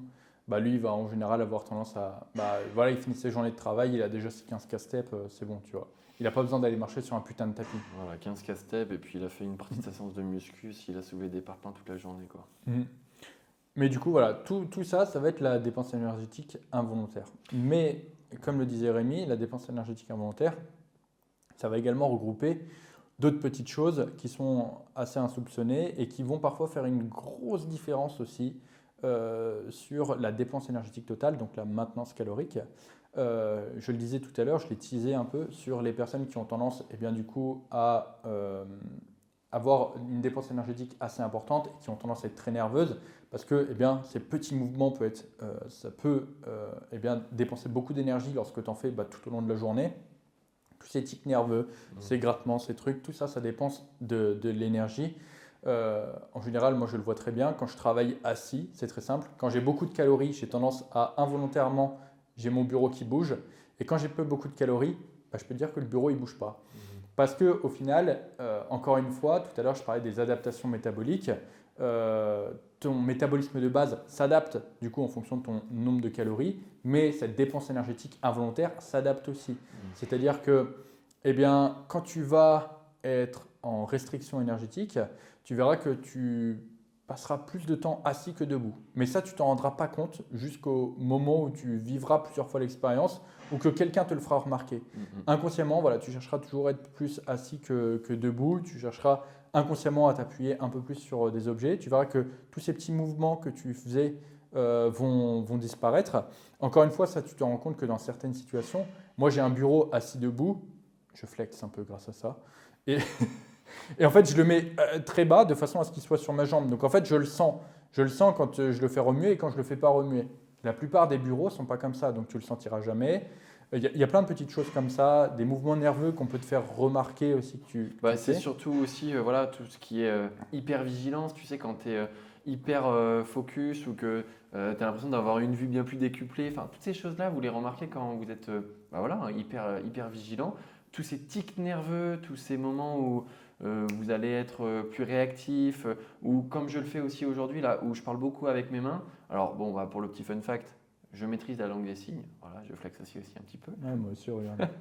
Et donc, forcément, parler avec les mains, c'est quelque chose que je fais naturellement. Et voilà, tout ça là, bouger les mains, les pieds quand on fait des choses, eh ben, c'est pour moi ça, la dépense involontaire. Alors, bon, on a dit, c'est un peu une catégorie peut-être un peu floue, où justement, le côté catégorie n'est peut-être pas le bon, puisqu'il y a des choses qui peuvent transitionner. Oui, c'est ça, ça se dit. Transiter entre les deux. Donc c'est pour ça que pour moi, les dépenses involontaires, c'est purement tout ce que tu ne peux pas contrôler et que tu fais naturellement. Je suis en train de penser, mais en fait, toi, Rémi, t'es le Dark Sasuke ultime, tu vois. Parce que Genre, tes journées, tu les passes à faire des signes de Konoha, là. un peu, ouais. Putain. Ouais, mais c'est pour dire aussi que j'ai une putain de dépense aussi. Ouais, ça t'aide pas mal. Mais pour ça, t'es un gros lardon. Quel enfoiré. Mais du coup, voilà, ça c'était le point sur la dépense énergétique involontaire. Comment la faire varier?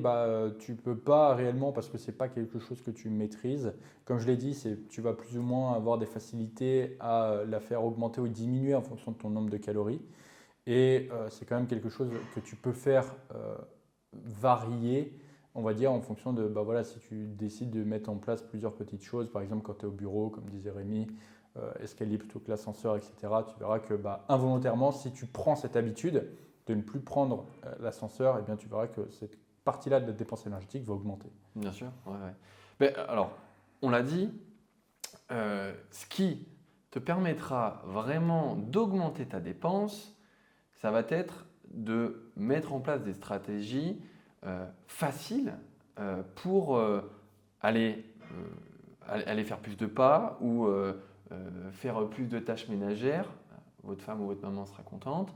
Enfin, toutes ces choses-là, c'est des choses sur lesquelles vous pouvez vraiment impacter. Après, n'allez pas essayer de dandiner les pieds, etc. Si vous ne faites pas naturellement ça, c'est des choses qui découlent, on va dire, d'un caractère aussi. Enfin, je veux dire, quand on a cette façon de faire, c'est aussi lié un petit peu à notre façon d'être. Ouais, c'est ça. Il y a des gens, ils entendent de la musique, ils se mettent à danser. Ouais. Moi, je vois pas un mec qui danse, je vois un gars qui utilise des calories, tu vois. C'est comme ça. Mais voilà, donc tout ce que vous pouvez faire de manière volontaire, c'est des choses qui pourront vraiment peser et beaucoup dans votre balance énergétique. La dernière composante, mon frère, tu veux la faire? Bah, c'est l'effet thermogénique des aliments. L'effet thermique des aliments. Thermique et thermogénique, oui. Thermique. Mm. Eh bien, en fait, en fonction des aliments que vous allez consommer, certains vont demander plus d'efforts à votre corps pour être assimilés. Alors, voilà, en gros, la définition. Une définition plus simple de l'effet thermique des aliments, c'est tout simplement l'énergie que tu vas utiliser pour assimiler des nutriments. Et Ok. c'est un peu plus simple, je pense, dit comme ça. Tu sais bien synthétiser. Mm. On voit que tu fais des réels tous les jours. Et Sasuke, calme-toi. Retourne à Konoha. Et du coup, qu'est-ce que je veux dire? Oui, comme le disait Rémi, par contre, en fonction des nutriments, eh bien, ce qui va se passer, c'est que certains vont dépenser plus d'énergie lors de leur assimilation. Alors, sans rentrer dans les détails, ça vient tout simplement de leur structure biochimique.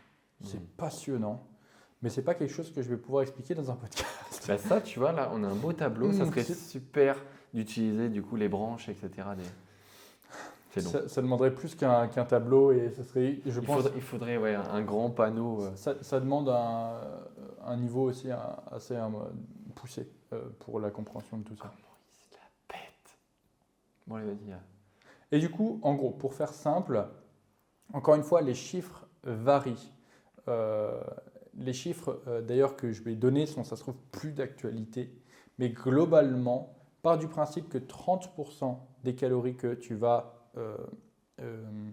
ingérer lorsque tu vas prendre des protéines vont être utilisées pour les assimiler. Globalement, 10 à 12% des glucides, donc des calories qui proviennent des glucides, vont être utilisées pour les assimiler et 0% des lipides vont être utilisés. Encore une fois, ces chiffres ont vachement varié. Il y a un moment, c'était 10 à 12% pour les protéines. Après, c'était 5% pour les glucides. Il y a un moment où, du coup, c'était vachement plus haut. Là, je t'ai donné vraiment les chiffres les plus hauts que j'ai lus, du coup, dans la littérature scientifique. Encore une fois, comme je l'ai dit, ça varie beaucoup. Le lab va mettre la lumière là-dessus. Le lab va éclairer cette situation. Mais encore une fois, c'est vrai que la littérature scientifique évolue vachement et c'est vrai que c'est assez dur à suivre. Mais globalement, voilà, c'est pour te donner une idée, par du principe que les protéines demanderont toujours plus d'énergie pour être assimilées, les glucides également, et du coup, les lipides, pas du tout. Qu'est-ce que ça veut dire? Ça veut dire que potentiellement, encore une fois, si on reprend le camembert que Rémi parlait, plus tu vas consommer de calories, et plus ce qui va se passer, c'est que cet effet thermique des aliments va être important. Tu vois. Et à l'inverse, moins tu vas avoir de calories, moins cet effet thermique des aliments va représenter une part importante de ta dépense énergétique. Ce qui ne veut pas dire non plus que plus tu vas manger, plus tu vas perdre de poids. Oui, rappelons toujours que c'est qu'il y a un pourcentage. Donc, les aliments à calories négatives n'existent pas. Bien sûr. Je tiens à le dire. Non, parce qu'il y en a, ils pensaient qu'il y avait certains aliments, tu les bouffais. Et en fait, c'est bon, ça absorbait tes calories, tu n'avais pas de calories. C'était même, ça utilisait les calories. Bref. L'effet thermique des aliments, c'est, on va dire, la petite cerise sur le gâteau. Et c'est vrai que parfois, en gros, ça peut quand même faire une différence sur quelqu'un qui a tendance à avoir une alimentation très déstructurée et très mal organisée. Souvent, les personnes qui ont tendance à avoir une alimentation de merde à base de gâteaux, plats préparés, junk food. Ouais, et surtout de plats très gras en fait. Voilà, qui se retrouvent avec des répartitions de macronutriments assez déséquilibrées, donc peu de protéines, Fat. Et voilà, et au final, beaucoup de lipides et du coup le reste en glucides. Bah forcément, quand tu rééquilibres le tout, que tu diminues les lipides, que tu augmentes les protéines, ça peut effectivement avoir un effet important de ce côté-là. C'est pour ça qu'on parle beaucoup des protéines et de leur effet thermique. Donc c'est pour ça que oui, dans les régimes, c'est un peu là d'où est partie un peu la croyance populaire de dire oui, voilà, les régimes hyper protéinés vous feront perdre du poids parce que on va pouvoir jouer sur cet effet-là. Oui, il me semble mais on a déjà parlé dans un podcast de cet effet thermique des aliments, et je crois qu'on avait parlé je ne sais pas s'il est sorti, mais c'était peut-être un qui avait bugué, je ne sais plus. Mais effectivement, il y a plusieurs intérêts à avoir un taux de protéines suffisamment haut. Alors quand je dis suffisamment haut, montez pas à 4 grammes par kilo de poids de corps, ça ne sert à rien. Mais voilà, c'est ça pour aussi, on l'a vu sur le lab. La fourchette, voilà, des personnes allant de 1,6 à 2,2 grammes par kilo de poids de corps est bonne. Le mieux, en général, c'est toujours se fier à la masse maigre. C'est pour ça que la fourchette, on va dire, par kilo de poids de corps est aussi large, 1,6, 2,2. Mais encore une fois, tout ça, on en reparlera ou on en a peut-être déjà parlé. On en a déjà parlé et c'est surtout une fourchette qui est répétée et qui est réétudiée souvent. Et en fait, c'est une fourchette qui est vraiment fiable. Et on parle de, bien sûr, toutes protéines confondues. On ne parle pas que des protéines animales, on englobe absolument toutes les protéines végétales animales. Donc là, du coup, on a parlé des 4 grandes dépenses énergétiques. Donc si on fait un petit récapitulatif, on a le métabolisme de base, la dépense énergétique volontaire, la dépense énergétique involontaire et l'effet thermique des aliments. Et du coup, en fait, c'est le cumul de ces 4 dépenses qui va te donner du coup forcément ta maintenance calorique. Encore une fois, pourquoi on s'est fait chier à t'expliquer tout ça? Pour que tu comprennes le fonctionnement, pour que tu comprennes que effectivement, le jour où tu vas par exemple aller courir et que ta dépense énergétique volontaire va être importante, forcément tes besoins en calories ce jour-là, si par exemple tu veux être en surplus calorique, vont être plus importants. Tu vois? Parce qu'au final, si on t'avait juste dit, mec, tu prends un putain de calculateur, tu fais ce que j'ai dit au début. Oui, tu as compris que je me foutais de ta gueule. Oui. Au final, tu n'aurais pas compris que ça peut varier. Tu n'aurais pas compris les mécanismes derrière. Et au final, tout ce que tu aurais fait, c'est utiliser une méthode, un raccourci, sans comprendre l'utilité des outils. C'est pour ça que le dernier podcast, c'était bien pour ça, parce que on espère t'avoir fait comprendre, que tu as compris grâce à lui l'importance de savoir ce que tu fais et de manipuler les paramètres et comment tu manipules ces paramètres. Exactement. Là, maintenant, voilà, tu sais que tu as quand même, si tu fais, on va dire, le compte, tu peux, donc sur ce qui représente ta dépense énergétique totale, tu peux en fait à peu près tous les influencer. Ton métabolisme de base, tu peux l'influencer et le faire varier au final en augmentant ta masse maigre. Ta dépense énergétique volontaire, elle, c'est la plus simple à faire varier parce que du coup, en fonction de ce que tu choisis de faire, tu vas pouvoir plus ou moins faire varier cette dépense. La dépense énergétique involontaire, même si elle est dite involontaire, tu peux quand même mettre en place certaines actions pour pouvoir l'augmenter de manière involontaire. Et le dernier point, l'effet thermique des aliments, c'est aussi quelque chose sur lequel tu as la possibilité de faire varier. Donc au final, toutes ces personnes qui vont te dire « Oui, mais moi, c'est ma génétique, je ne peux rien y faire », en fait, juste mets-leur cet extrait du passage et tu vas voir que au final, dans leur malheur, c'est juste leur inaction qui fait qu'elles n'atteignent pas leur objectif. Parce que tous les paramètres, tout ce qui représente ta dépense énergétique totale, tout ce qui représente la maintenance énergétique totale, tu as un pouvoir d'action dessus. Exactement. Non mais voilà, c'est ça en fait. Et puis, je sais pas, si on te dit lors d'un repas, lors d'un dîner mondain par exemple, on te dit oui mais moi j'arrive pas à prendre du poids. Et bien là, tu lui récites ta leçon, la leçon que tu as entendue dans le Zéro Yard podcast. Et tu lui dis point par point là où il se trompe. Et là, tu vas voir que tu vas avoir des petites lumières dans ses yeux. Ça dépend. Hein. Si c'est un con, perds pas ton temps. Hein. Voilà, et Denis a la grosse sauce piquante.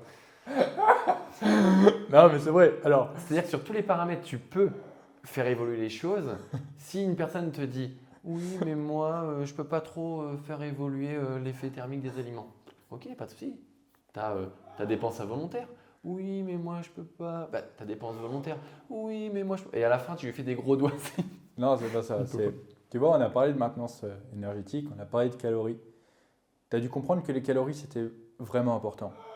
S'il y a quelque chose que moi j'ai appris dans la vie, c'est que je ne vais pas gâcher mes calories pour quelqu'un qui n'a pas envie d'être sauvé, tu vois. Non, mais c'est vrai. Part du principe que, voilà, si quelqu'un vient te voir et qu'il te demande quelque chose, mais qu'il n'est pas prêt à mettre en place certaines choses, bah mec, je ne vais pas gâcher mes calories pour lui. Hein. C'est-à-dire que s'il vient avec une question, mais qu'il est sûr de lui et qu'il veut entendre qu'une seule réponse, mais que Ouais, ce c'est n'est ça. pas la bonne réponse, tu perds ton temps. On les connaît, les mecs, plein de préjugés. S'il ne vaut pas mes calories, il ne vaut pas mes calories. Hein. Donc, c'est comme ça. Fais des choix aussi à viser. Ça ne veut pas dire qu'il ne faut pas chercher à apporter ton aide aux gens, Aide les gens. mais certaines personnes peuvent, on va dire, donner l'impression qu'elles veulent être aidées, mais en fait, tout ce qu'elles veulent faire, c'est te prouver indirectement que tu as tort et que indirectement, tu viennes renforcer leurs excuses. Voilà, c'est ça. Et renforcer leurs excuses. Ah, c'est ça. C'est pas renforcer leur façon de faire parce que c'est sans doute des mauvaises façons de faire, mais c'est renforcer leurs excuses parce qu'elles ne veulent pas, elles refusent d'admettre qu'elles ont tort. Non, mais c'est très simple. Hein. Quand j'étais en cabinet du coup de diète, quand je me suis lancé, j'ai fait beaucoup de consultations gratuites. Alors, les consultations gratuites, c'est bien parce que du coup, j'ai eu un grand échantillon de personnes et ça m'a beaucoup aidé au final à savoir ce que je voulais faire et ne pas Expérience faire dans avant la vie. tout, hein. Je Ouais, pense c'est ça. que peu importe le coach qui commence aujourd'hui à commencer avec des consultations gratos. Et c'est aussi là où tu te fais ton… Bah, au final, effectivement, la contrainte financière, c'est quelque chose qui fait que déjà la personne, voilà, si elle fait la démarche de venir et de te payer, en général, elle va être plutôt dans une démarche où elle veut mettre en place des actions. Quand tu fais quelque chose de gratuit, c'est là où tu vois en fait la réalité des choses, tu vois. Parce que bah, voilà, moi j'ai vu, tu te souviens de Mister Cocktail? Ouais, Mystère Cocktail. Putain, donc, voilà, il y a des personnes qui viennent me voir et qui ne veulent pas, en fait, tout simplement mettre en place certaines choses. Oui, bon, bah voilà, moi je voudrais perdre du poids, d'accord. Mais par contre, moi je veux aller au fast-food 3 fois par semaine. Ok. Et puis aussi, il y a un autre point, c'est que bah, vu comme je suis en sevrage alcoolique, tous les jours, à chaque repas, je me fais du Mister Cocktail. Ok, Mister Cocktail, je regarde, et je connaissais pas, tu vois, je regarde les calories, je me dis, oh bordel la cul, putain, elle me dit les quantités, mais putain, elle a 1000 calories de Mister Cocktail chaque jour. C'est énorme, ouais, c'est bourré de sucre. Voilà, et au final, bah, cette personne attendait surtout que je lui dise, bah oui, c'est comme ça, c'est votre génétique. Bah non. Et c'est sûr que, bah, au final, voilà, comme je disais, certaines personnes, quand elles viendront te parler, voudront que tout simplement tu viennes. Si du coup elles voient que toi tu es dans le milieu de la nutrition, du sport, que tu as mis en place certaines choses, que toi tu as commencé à changer, elles voudront tout simplement peut-être que tu viennes les rassurer dans leurs excuses. Et malheureusement, tu te rendras vite compte que ça va te demander énormément d'efforts de les faire changer d'avis. C'est ça. Et c'est pour ça que honnêtement, ça peut paraître un peu. Honnêtement, tu peux te dire, Denis, c'est un connard. Hein. Ouais, ça peut paraître un peu hautain. Voilà, c'est vrai. Mm. Mais part du principe que, honnêtement, mes bonnes actions, je les fais chaque jour. J'ai je ne sais pas combien de messages en DM de personnes qui veulent vraiment progresser, qui ont vraiment des questions. Alors parfois, c'est des questions qui sont plus ou moins intéressantes. C'est des questions. Bref, ces personnes-là, je vais les prioriser par rapport à quelqu'un qui ne veut pas changer. Tu vois ce que je veux dire? Mais je pense que c'est important aussi de dire à ces gens-là qui espèrent avoir bah, du coup une validation de leurs excuses, c'est très bien aussi de leur dire que c'est pas en étant dans cette démarche-là qu'elles vont progresser. Moi, il y a très longtemps, une personne voulait passer par ma boutique pour acheter un programme et en fait, elle m'a dit, moi, je veux acheter le produit, enfin, acheter le physique qu'il y a sur votre site. Alors, c'était une image qui illustrait mon site internet, mais en fait, je lui ai dit, mais en fait, on n'achète pas un physique.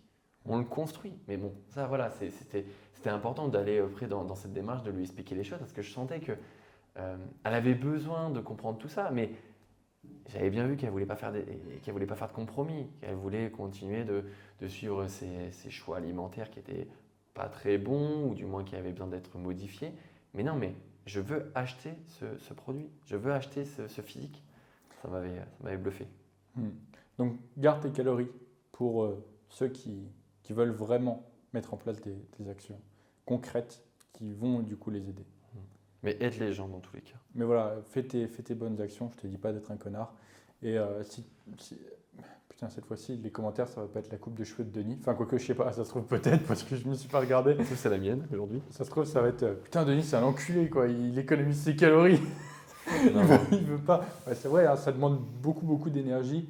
Au final, c'est vrai que les gens se rendent pas compte de la quantité de messages que j'ai chaque jour. Et c'est justement aussi pour ça que j'étais un peu énervé en début de podcast, dans le sens où moi qui suis prêt à aider les personnes qui veulent être aidées et qui, tu vois, genre dans le podcast, n'importe qui met un commentaire sur le podcast qui est dans les, comme je dis, les 24-48 premières heures, parce qu'après, parfois, ça peut être compliqué pour moi de suivre le fil. Mais vous avez une réponse. Ouais. Vous allez avoir une réponse. Donc c'est vrai que quand j'ai vu que c'était sur ma coupe de cheveux que ça parlait, je me suis dit, putain. En plus, au début, très sérieusement, je regarde et il y a des mecs qui disent, ouais, donne pas l'adresse de ton coiffeur. Je dis, bah non, tout le monde va vouloir y aller sinon. Tu vois, genre, au début, je me suis dit, mais c'est bon, c'est les 2-3 premiers commentaires, c'est comme ça. Ce qui est drôle, c'est que je suis arrivé tout à l'heure, là, avant de tourner le podcast, et Denis me dit, t'as vu? Et j'ai compris tout de suite qu'il parlait des commentaires YouTube.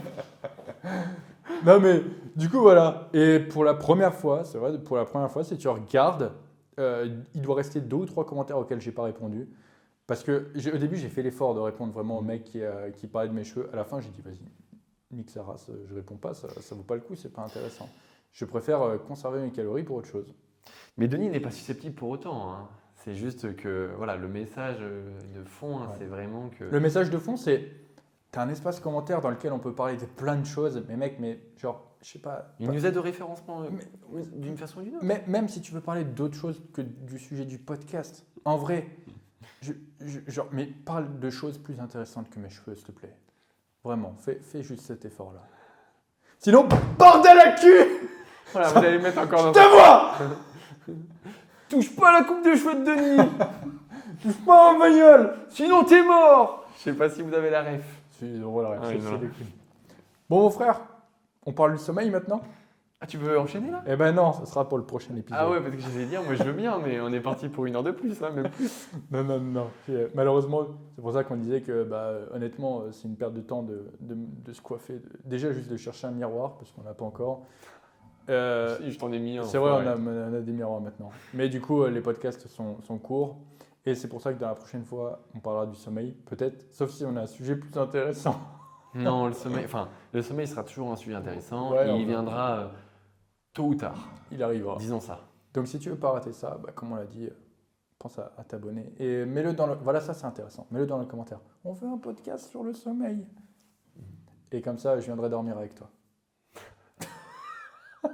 Ça va faire monter le référencement. Ça va faire monter le référencement. Mais pas de cardio. Pas de cardio, non. Bon allez, sur ces bonnes paroles, on va vous laisser. Merci pour votre écoute. 1100 évaluations sur Spotify. Alors on n'a pas le détail exact, mais on a encore augmenté. Il y a quelqu'un qui a dit que ça faisait chier que tu étais dans le podcast. Il a mis un smiley à la fin. Ah, il a mis un smiley, c'est vrai. Parce que c'est le running gag. Mais en tout cas, merci pour vos retours à chaque fois. Enfin, moi, j'ai pas autant de commentaires, enfin du moins de DM sur Instagram, mais tous les commentaires que j'ai, c'est vraiment des super coms sur le podcast. Des personnes qui ne me connaissaient pas et qui viennent par l'image de Denis ou par le podcast et qui me disent mais en fait le podcast merci quoi, enfin c'est juste une pépite. Donc voilà, on vous redonne l'appareil. Merci aussi à vous pour votre écoute. Merci à vous et on vous dit à très bientôt dans un prochain épisode du Zero Error Podcast. À bientôt. Je crois que c'est Kevin qui s'entraîne en haut, mon gars. Il nous a défoncé. Je pense qu'il y a eu quelques sets à 0 RR. Ça se trouve, on les entend dans le... Ouais, on va les entendre, je pense. Micro. Moi, j'avais peur, c'est qu'il y ait de la poussière qui tombe.